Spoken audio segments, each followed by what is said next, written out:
अस्सलाम वालेकुम, welcome to the high compute. मैं हूं आपका टीचर अरशद और आज से हम स्टार्ट करने वाले हैं एक वीडियो सीरीज़ जो कि डिफरेंट पार्ट्स पर बनाई जाएगी और हर एक पार्ट में हम डिफरेंट टॉपिक को कवर करने वाले हैं। So without wasting time, so let's get started the today's video.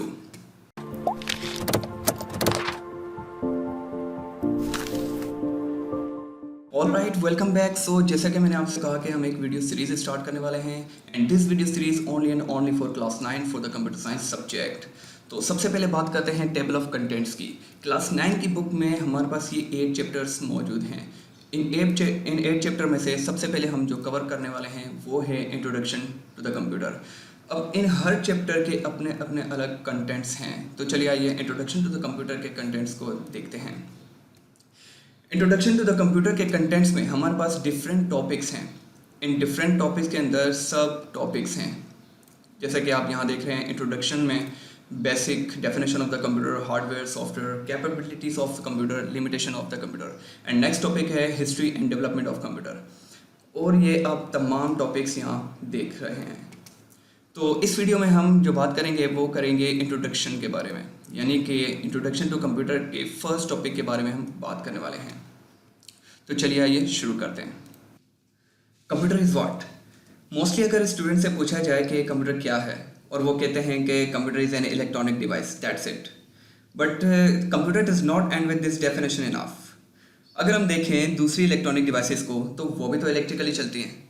So what's the main difference between computer and all other devices. अगर हम बात करें इनपुट और आउटपुट की, तो बाकी डिवाइसेस भी इनपुट और आउटपुट पर काम करती हैं, like juicer machine, washing machine. For example, मेरे पास एक एप्पल है और मैं उस एप्पल का मिल्क शेक बनाना चाहता हूँ, तो मुझे कंप्यूटर की नहीं जूसर मशीन की ज़रूरत होगी। अब मैं उस एप्पल को जूसर मशीन में इनपुट करने वाला हूँ और वो प्रोसेस होने के बाद मुझे उसका आउटपुट देगी। इट्स मीन सिर्फ कंप्यूटर ही नहीं, बाकी इलेक्ट्रॉनिक डिवाइसेस भी इनपुट और आउटपुट पर काम करती हैं। तो इस वीडियो में मैं आपको 3 मेन डिफरेंसेस बताने वाला हूँ। So first difference is that computer एक इलेक्ट्रॉनिक डिवाइस है, पर वो एक्सेप्ट करती है डेटा और इंस्ट्रक्शंस को in the form of programs, जो कि बाकी डिवाइसेस एक्सेप्ट नहीं करती। जो दूसरा डिफरेंस है वो ये है कि कंप्यूटर नॉलेज बेस होता है और कंप्यूटर में लॉजिकल ऑपरेशंस की हेल्प से हम डिफरेंट टास्क को परफॉर्म कर पाते हैं, जिससे हमें नॉलेज या इन्फॉर्मेशन मिलती है। जो कि बाकी जो डिवाइसेस हैं वो सिर्फ एक ही टास्क को परफॉर्म करने के लिए डिज़ाइन की जाती हैं। जो तीसरा डिफरेंस है वो ये है कि कंप्यूटर जो है वो कम्बिनेशन है हार्डवेयर और सॉफ्टवेयर का। It's mean we require software to be run the computer and all other devices does not require software to be run. अब बात करते हैं हार्डवेयर की।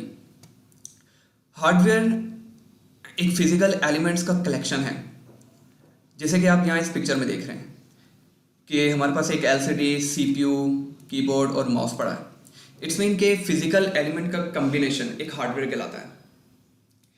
इंटरनली अगर हम बात करें कि इंटरनल कौन से कंपोनेंट्स और कौन से एलिमेंट्स हैं, सीपीयू में हमारे पास RAM, processor, motherboard, hard drive, ये तमाम के तमाम जो कंपोनेंट्स हैं वो इंटरनल हैं।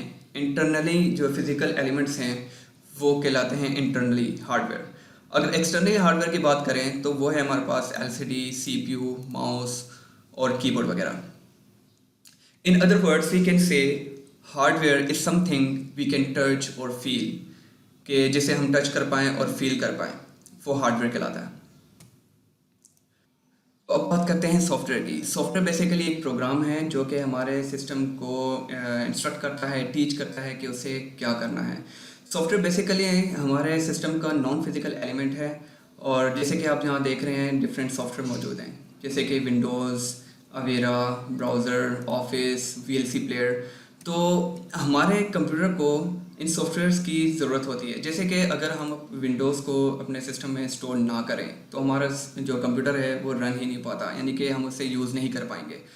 तो इसी तरह से ब्राउज़र है, अगर मेरे पास इंटरनेट मौजूद है और मैंने ब्राउज़र को इंस्टॉल नहीं किया हुआ तो विदाउट ब्राउज़र मैं अपने इंटरनेट को यूज़ नहीं कर पाऊँगा।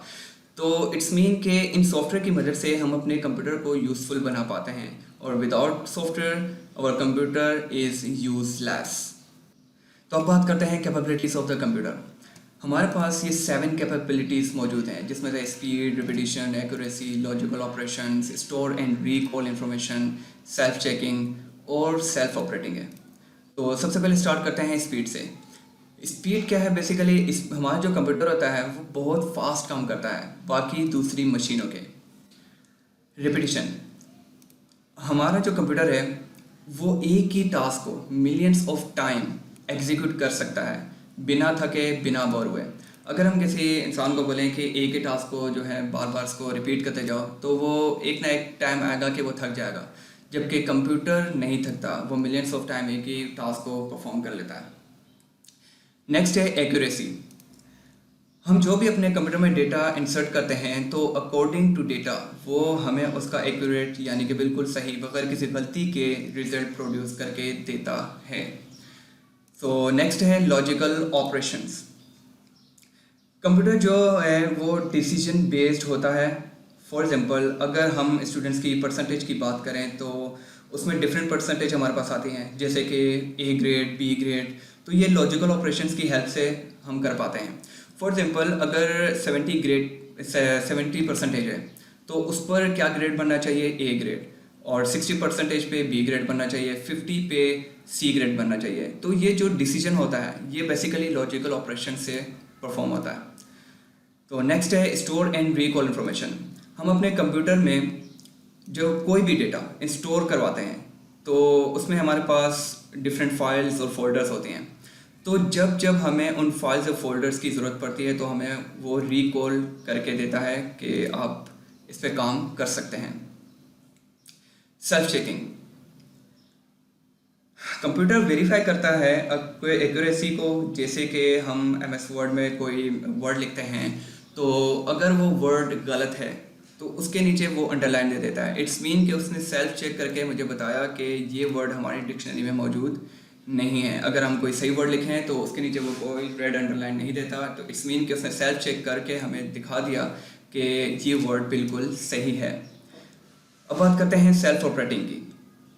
एक बार जब हम कोई डेटा या प्रोग्राम कंप्यूटर में इंटर कर देते हैं तो कंप्यूटर उसे अपनी मेमोरी में स्टोर कर देता है, खुद ही उसको एग्जीक्यूट यानी कि रन कर देता है और विदाउट ह्यूमन इंटरवेंशन के।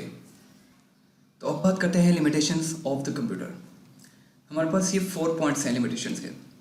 फर्स्ट पॉइंट है computer can not generate information on its own. Computer खुद से कोई इन्फॉर्मेशन जनरेट नहीं कर सकता जब तक आप उसको कोई इंस्ट्रक्शन नहीं दोगे। और सेकंड पॉइंट है computer can not correct wrong instruction. वो किसी रॉन्ग इंस्ट्रक्शंस को खुद करेक्ट नहीं कर सकता। अगर आप रॉन्ग इंस्ट्रक्शन देंगे तो वो रॉन्ग आंसर ही देगा, अगर आप सही इंस्ट्रक्शन देंगे तो आपको सही आंसर देगा। और थर्ड है no thinking and no decision making power, यानी कि कंप्यूटर खुद से कुछ सोच नहीं सकता, खुद से कोई डिसीजन नहीं ले सकता जब तक आप उसको कोई कंडीशन नहीं दोगे। और फोर्थ है no feeling, lack of feeling, यानी कि कंप्यूटर में कोई फीलिंग नहीं होती। तो आज की वीडियो यहीं तक थी, तो फिर मिलते हैं किसी और वीडियो में एक नए टॉपिक के साथ। तब तक के लिए खुदा हाफिज़।